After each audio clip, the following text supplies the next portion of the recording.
227, resolvemos trabalhar, então, nesse processo com o candidato, né, com aquele pretenso conselheiro tutelar. Então, acho que esse é o assunto do papo de hoje. A gente pensou, o que falta, talvez? Né? E aí que a gente vamos trabalhar com o candidato, porque entendemos ser fundamental mostrar para a pessoa que quer ser conselheiro tutelar o que é ser conselheiro tutelar. Então, a partir daí surgem algumas reflexões, né? E como nós dois nunca trabalhamos como conselheiro tutelar, tu tem essa experiência que acho que pode acrescentar muito nessa conversa, embora já tenhamos atuado em toda a rede, enfim. Enquanto conselho tutelar, daí foi lançado um edital. Eu quero ser conselheiro tutelar. Eu vi lá que saiu um tal de um edital que vai ter um processo de escolha para o conselho tutelar, uma eleição, enfim. A partir daí, descobri que vai ter. O que eu faço? Eu perguntaria assim, já foi candidata, né? Como é que é essa ideia do candidato do conselho tutelar? O que o candidato do conselho tutelar pensa nesse momento? O que ele vai enfrentar, né?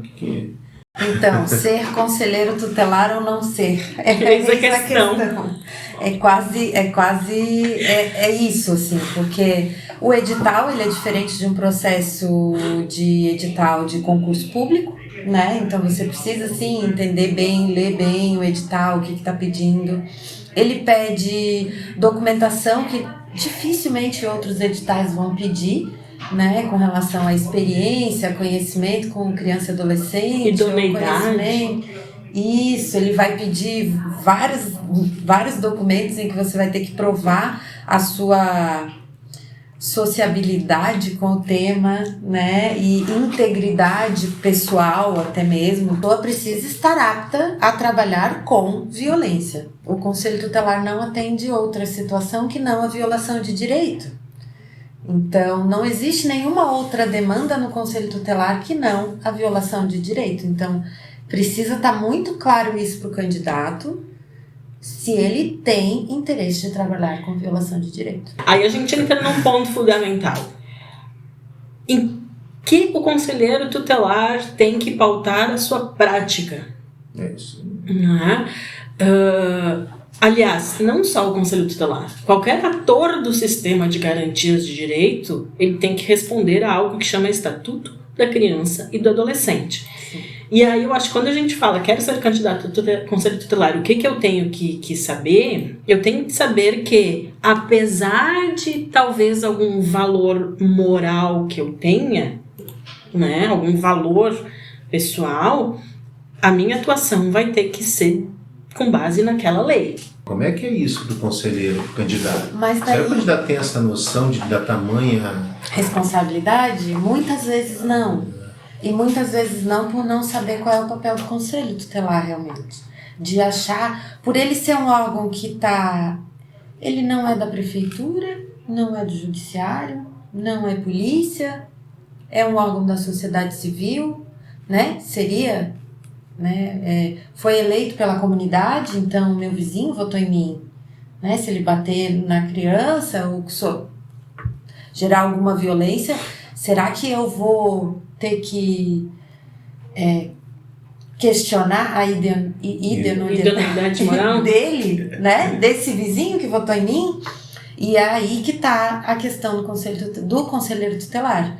Ele precisa ter, sim, eu acredito que tem essa questão que você traz, André, mas tem uma questão assim, quando a gente pensa o conselheiro tutelar que vai andar com essa criança no local ou em qualquer, como responsável por ela, eu tenho sim que garantir que ele seja idôneo. Tenho, porque ele vai assumir uma responsabilidade que não é do pai, que seria do Estado, que seria de toda a sociedade. Ele sozinho vai ter que assumir essa responsabilidade. Enquanto todo mundo falhou. Exatamente. Então, às vezes parece ser exigência demais, pode ser, mas ainda assim, solicitando tudo isso, não se consegue muitas vezes o conselheiro que vai assumir essa responsabilidade. A gente tem que parar para pensar que o processo de escolha do conselho tutelar, apesar de tudo, vai ser definido em uma eleição. E como toda eleição, tu tem que trazer pautas que vão te dar voto. Só que nem sempre elas estão em consonância com o papel de fato do conselheiro tutelar. Né? E aí como lidar com essa questão? Então, talvez seja importante trazer para começo de conversa o que é ser conselheiro tutelar. Bom, ser conselheiro tutelar é importante e muito importante você conhecer a realidade de onde você vai atuar. Principalmente, assim. Porque se você vive numa realidade pautada na religiosidade, né? Você exclui a outra realidade. Então, assim, você precisa conhecer o seu território de Ou apenas atuação. na tua própria vivência, né? Na tua própria experiência. Eu tenho uma fala que eu sempre digo que o meu mundo não é o mundo. Uhum, exato, e é bem isso. Conhecer realmente quais são as demandas que aquele território vai te apresentar, né? Porque enquanto conselheiro você não pode, imagina, isso jamais aconteceria. Sim, acontece, Blumenau aconteceu, né? Então, a gente não pode jamais, enquanto conselheiro,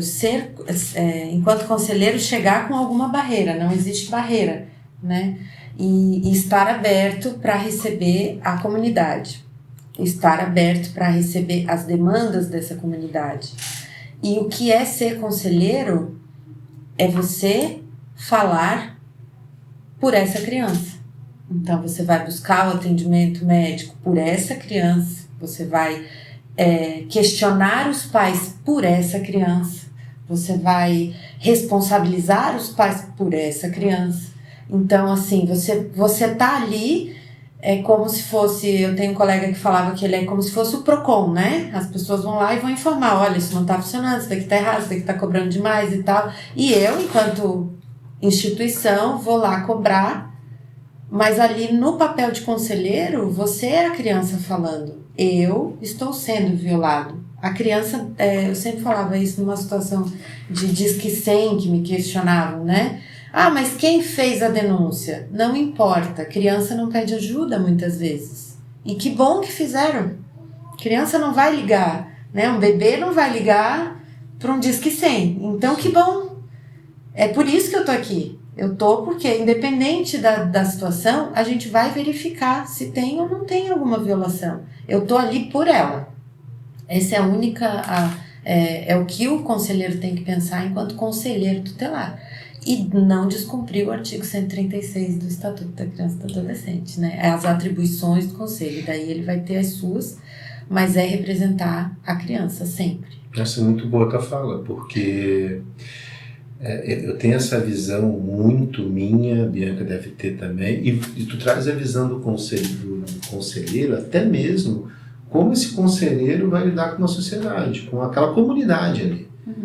Você trabalhar com a comunidade. Hoje é muito fácil nós falarmos aqui que o conselheiro tutelar ele tem que ser isento de religiosidade na sua análise, não que ele não possa no seu ínfimo ser um ser religioso, ter uma doutrina religiosa, mas naquele momento tem que ser isento porque você já deve ter se deparado em chegar em lugares em que tem uma casa de umbanda, de religiões de matriz afro, outra as pessoas são ali evangélicas, outros são católicos e assim vai, né, por outras religiões. E como lidar se você vê certos costumes, aí a gente fala de costumes, né, mas de moral religiosa, estando ali se deparando com a tua moral e com a moral religiosa daquele assistido, daquele atendimento ali que você está fazendo. Então, eu vejo dessa forma e vejo também que o conselho tem que ter um jogo de cintura também para levar isso. Porque nem sempre não pode levar a ferro e fogo. Nem sempre o que a população espera do conselheiro tutelar, ou mais que a população, nem sempre o que o próprio gestor municipal espera do conselho tutelar é o que o conselho tutelar vai fazer. Às vezes o conselho tutelar vai estar lá para dizer para o vizinho tu tá errado, e às vezes, para não dizer quase sempre o conselho tutelar vai estar lá para mostrar onde a municipalidade está falhando, onde não tem atendimento, onde está errado, e aí esse jogo de cintura, e aí vem aquela coisa, né? O Conselho Tutelar é um órgão autônomo, né? Mas na prática, quais são as maiores barreiras, assim? Olha, o serviço público, a falta do serviço público, né? Porque eu jamais posso questionar uma família com relação à forma dela agir com uma criança se eu não tenho subsídios para mudar aquela realidade. Então, se eu não tenho subsídio nenhum para que essa família, se tem uma questão de drogadição, vá para uma clínica. Se eu tenho família extensa, próxima, que vai poder atuar e tá se responsabilizando por essa criança, se eu tenho uma escola, uma clínica de recuperação, quando fala de drogadição mesmo, em que as crianças podem ir com sua genitora, né? Não tem isso, não, né? São pouquíssimos os serviços que vão atender realmente. Então, o que mais esbarra é o serviço público, com certeza, né? A gente sabe, enquanto sendo e tendo a formação em serviço social, a gente entende a questão social, ela é expressão, né, da questão, dos problemas sociais, das faltas de serviço público, da falta de política pública, do desemprego. Então, as demandas dentro de uma família, elas vão ser superiores àquilo que a família pode se responsabilizar. Enfim, não tem hoje o conselheiro tutelar olhar, deve ser muito difícil, inclusive, e até dolorido até para o conselheiro. Frustrante, né? A tolerância à frustração tem que ser... Mas como é que eu vou fazer o meu serviço? Mas existe aí a função do conselho tutelar, enquanto informar a falta de política pública, né? De agir coletivamente, porque não adianta você ter 10 casos na mesa, porque o conselheiro, quando for atuar, ele não vai atender um, porque a discrepância de conhecimento, tanto da rede quanto da população, em saber qual é o papel do conselho, tudo para na mesa do conselheiro. Então, assim, o gato tá miando e a pessoa acha que é uma criança chorando, vai parar na mesa. A pessoa não vai bater na porta do vizinho para perguntar se esse vizinho, sua criança chorou a noite toda, você precisa de ajuda, precisou de um carro para levar, porque artigo 227, responsabilidade de todos, e liga pro conselho, o conselheiro é que vai fazer, né? E às vezes a criança tem alguma situação de saúde que precisou ser atendida, sim ou não, né? Mas sempre vai parar na mesa do conselheiro. Então, o conselheiro, independente do que ele receber, ele vai ter que atuar, né? Ele vai ter que dizer qual foi a medida tomada, porque senão ele vai estar sendo omisso com aquela denúncia. E há uma responsabilização da própria prefeitura com os conselheiros, né? E isso a gente tem que tomar muito cuidado e ser firme. Por isso que ser conselheiro é trabalhar em colegiado. O conselheiro, por mais que autônomo na sua atuação, ele tem que ter um colegiado forte, um colegiado em que vai assinar junto e vai dizer: a demanda é essa e aqui são 5 conselheiros falando, né? Nunca sozinho. Evitar ao máximo que faça isso sozinho. O candidato conselheiro tutelar, então, tem que ser uma pessoa disposta a comprar e bancar brigas por aquela criança. Nós não queremos aqui afastar os candidatos, mas de fato, eu acho que até uma briga pessoal minha é empoderar o conselheiro tutelar. Porque você tem hoje até a questão salarial, né? Essa exigência que veio da constitucionalidade, lá do STF, que eu iniciei a nossa conversa, ela, nos municípios, ela permeia em cima do salário, porque se eu tenho que pagar um salário melhor, então essa pessoa tem que ter um nível superior, porque senão a própria lei orgânica do município, a lei do servidor não permite, né? Sempre o município tem essa questão da regulamentação do servidor público municipal.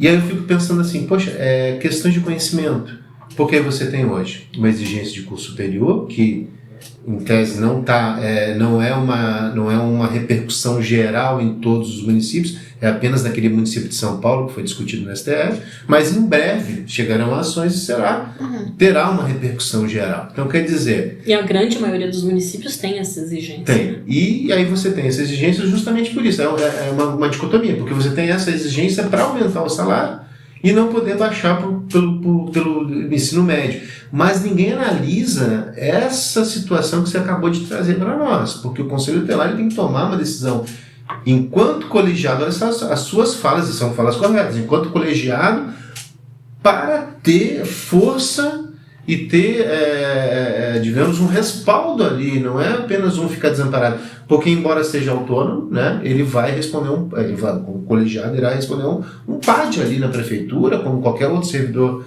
né, responderia, vai responder daqui a pouco criminalmente perante a justiça também, por alguma situação que venha incorrer nele.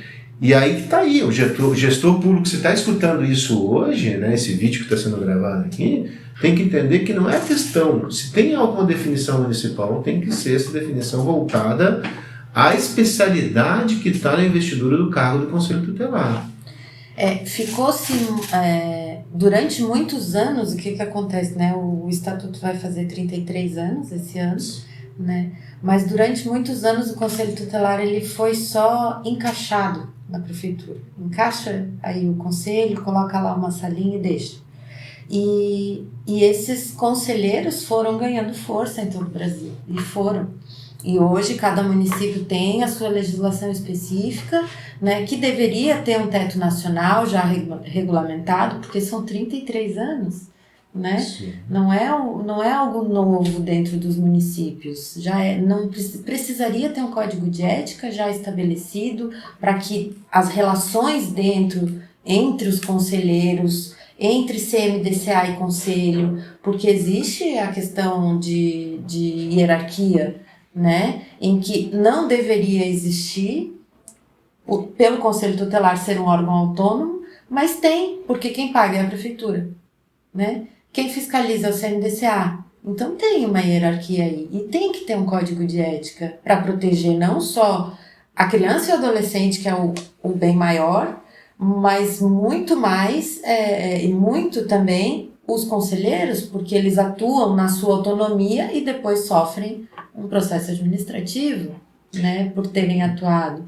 Então, mas hoje se tem todo um movimento, então é importante que também esse conselheiro conheça quais são esses movimentos que já existem, né? Quais são as associações que já estão discutindo o tema, conhecer. Existe uma questão obscura com relação ao Conselho Tutelar por conta do Código de Menores, que a gente falou, né, dessa situação também. Então isso vai trazer o fantasma Conselho Tutelar, esses pais que nasceram no Código de Menores, né, e que acham que o Conselho Tutelar ele é chamado para punição e não para proteção, né? Ele é um órgão de proteção, não é um órgão de punição. Ele é o órgão mais próximo da comunidade, justamente para poder atuar junto nas questões coletivas. Quando tu me traz essa questão do Código de Menores, me vem aquela fala de Conselho Tutelar não faz nada, no sentido de que eu levei a demanda que eu tenho do meu filho não se comporta e não me obedece ou incomoda na escola, e eu procuro o Conselho Tutelar quase para que o Conselho Tutelar eduque o meu filho, assim, quase como um adestramento. E aí a população não tem no Conselho Tutelar essa população, né, o que ela quer e não deve ter. E aí vem todo aquele discurso de porque eu já pedi ajuda pro Conselho Tutelar, porque meu filho não quer ir pra escola, porque ele não me obedece, o Conselho Tutelar não faz nada, né? Então talvez caiba também informar a população qual é a função, só que esse trabalho talvez de prevenção e de divulgação do trabalho do Conselho Tutelar acaba que não tem como fazer enquanto conselho, porque o número de demanda é tão grande de apagar fogo que esse trabalho educativo faz como? E é uma das atribuições do Conselho Tutelar é se aproximar da comunidade, aí ele está próximo, realmente entrar nas escolas, porque a polícia não vai entrar e nem deve, né? Então, embora algumas escolas gostem de chamar a guarda municipal para fazer revista em criança. Isso, então a gente tem que rever, né, essas situações, mas não deve. Mas o conselheiro não, o conselheiro ele ele seria a casa, o espaço onde a criança pudesse passar e falar e ser atendida. Sabe, esse eu acho que seria o meu maior sonho. Me ajuda, tia. Me ajuda, tia, tá acontecendo um negócio lá em casa, converse com a minha mãe e não o contrário, sabe? Porque tá lá no artigo 130, advertir os pais se for preciso, representar os pais se for preciso, requisitar serviços públicos. Então, assim, era para ser um espaço muito mais aberto, mas a gente mesmo, enquanto sociedade, fechou essas portas, né? Ou não conhece o estatuto. E a gente pode lembrar também que a família é a instituição mais fechada da sociedade. E ela vai querer manter a sua hierarquia. Por que alguém vai lá tirar o meu... Como é que fala? O meu poder de minha autoridade. Minha autoridade de pai e mãe. Não deveria nem ter essa autoridade, né? Você tá ali com uma criança para ensinar, ajudá-la no desenvolvimento para se tornar um cidadão, e depois você vai devolver isso à sociedade, né? Esse cidadão você vai estar devolvendo à sociedade. Mas é a responsabilidade de todos, com certeza. Como que você vai explicar para a sociedade que o pátrio poder foi riscado e colocado o poder familiar? De qualquer forma, tem um poder. Tem um poder aí. Tem um poder ali, que até advogado mesmo não entende, né? Sim. Porque eu estava pensando, o conselheiro tutelar, ele pode ser de ensino médio, né?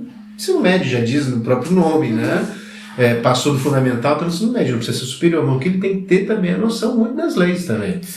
O ECA, esses dias eu compilei, o ECA tem 30 leis que foram inseridas. O ECA, além da 8.069, ele tem, para ser mais exato, não é 30, 29 leis que inserem artigos dentro do ECA. E tudo isso daí, o conselheiro tutelar tem que estar também na ponta ali, né, da caneta dele para escrever, para se basear, para se fundamentar.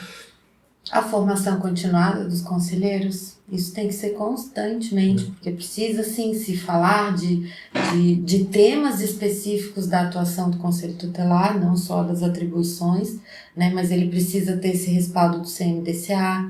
Então, o conselheiro que conseguir, né, atuar, passar na eleição e iniciar essa atuação, que ele já inicie, já questionando o CMDCA, de que essas formações precisam ter, né, e é um dos requisitos, e está lá no estatuto também, que deve ser educação continuada com os conselheiros tutelares. Então, a gente precisa cobrar isso, né, dos CMDCAs.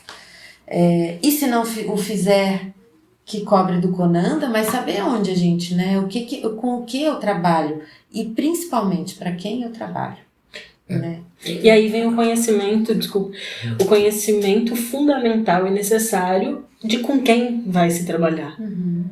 Ok, eu tenho um adolescente com X situação. O que eu tenho na minha rede, para onde eu tenho que encaminhar ele para que essa situação de vulnerabilidade, de violação seja trabalhada, né? Então, além do conselheiro tutelar ter que conhecer, obviamente, a função dele, ele tem que conhecer todo o sistema no qual ele está inserido, o famoso sistema de garantia de direitos. Então, como o André disse, a ideia não é afastar nenhuma pessoa que tenha vontade de ser conselheiro tutelar, muito pelo contrário, mas eu acho que tem que ficar claro onde ele vai estar pisando. E a importância que ele tem nesse sistema de garantia de direitos. Porque existe também um poder enquanto conselheiro tutelar. E é muito confortável esse poder, quando você reconhece qual é o tamanho dessa responsabilidade. Porque todo poder traz uma responsabilidade, né? Se a gente pudesse soltar fogo por aí, a gente teria que tomar muito cuidado onde iria fazer isso, né? Mas traz toda uma responsabilidade. E esse poder de autonomia não jurisdicional, né, permanente, então coloca o conselheiro tutelar também numa posição em que ele pode, ou ele vai unir essas forças para a garantia do direito, junto com os outros serviços, com o meu território, com os serviços que eu tenho, com as escolas de saúde, né, os PSS que a gente tem hoje nas discussões aí.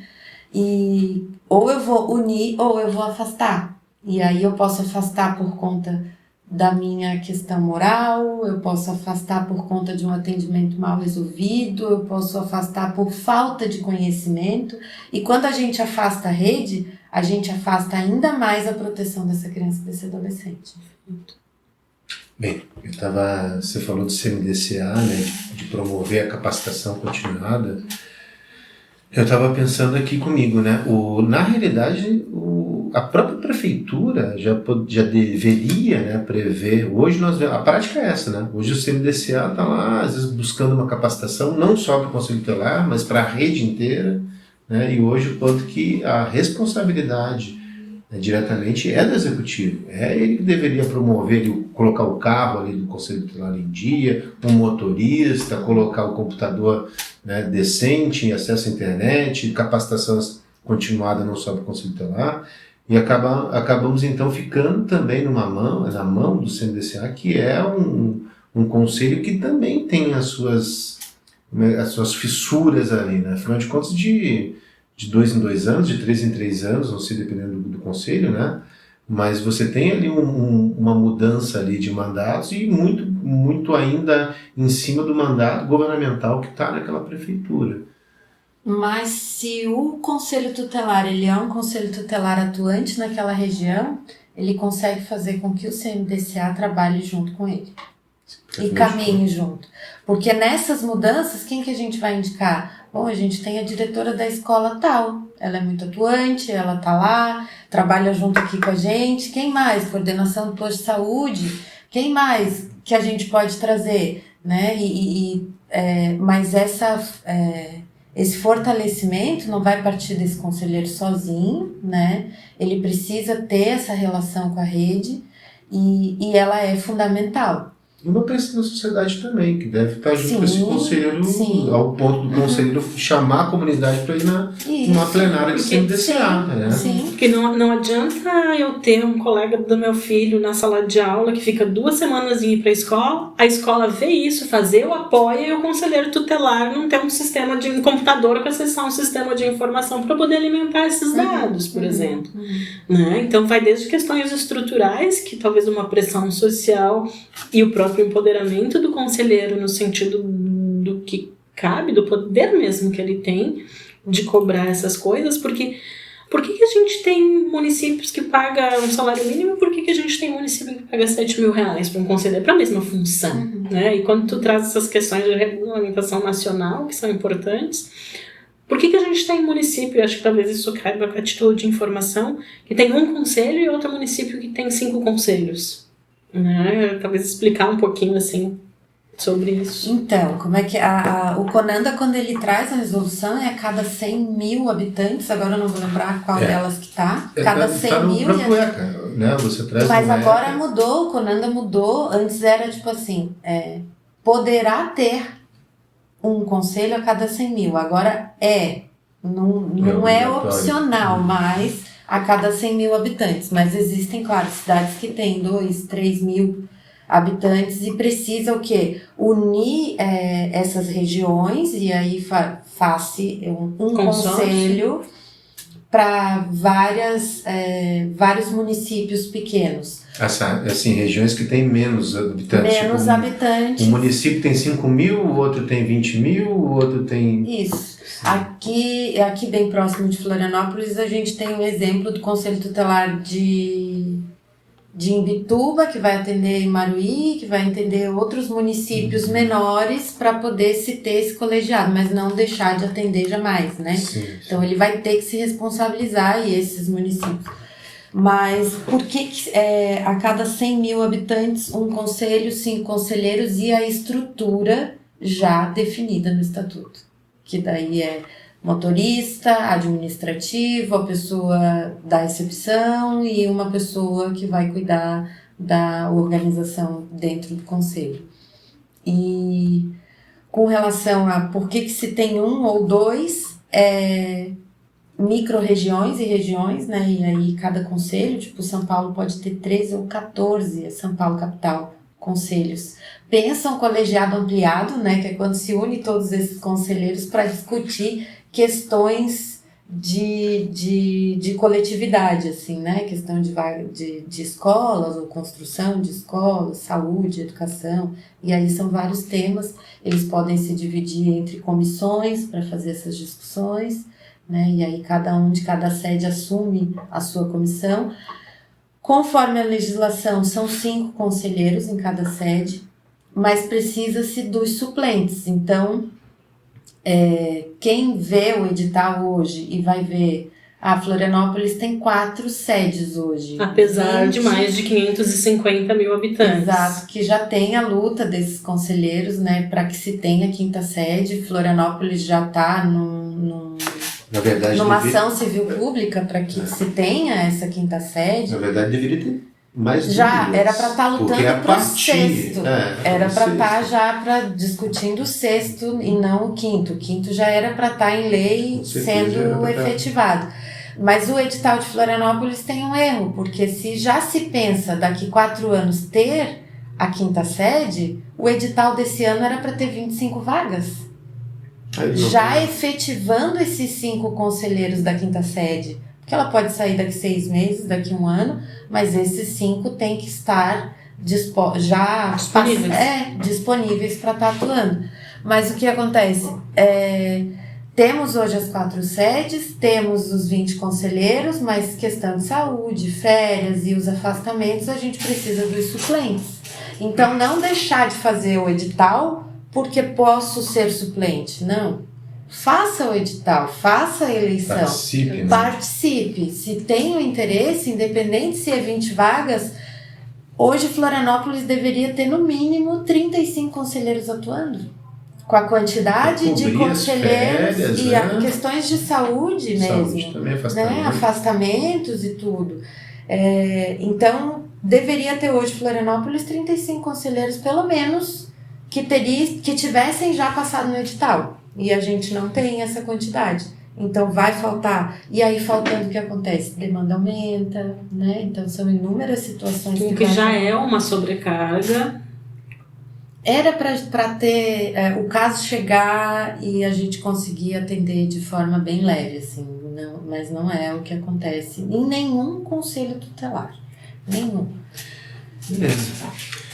Então, o tema de hoje foi o processo de escolha do Conselho Tutelar. Eu gostaria de agradecer a todos que ouviram e viram, né? Porque muitos aqui o ouvem que nem podcast. E agradecer a presença da Daiane, a presença da Bianca, a minha presença também. Muito obrigado, André. E passar então para vocês se despedirem.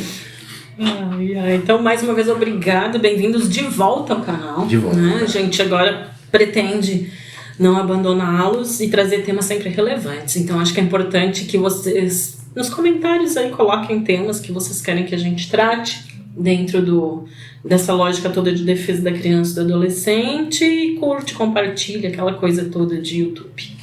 Obrigada também e vou estar por aqui mais vezes, eu acredito, né? Então podem sim estar trazendo os questionamentos e a gente vai respondendo aqui conforme vai chegando as demandas.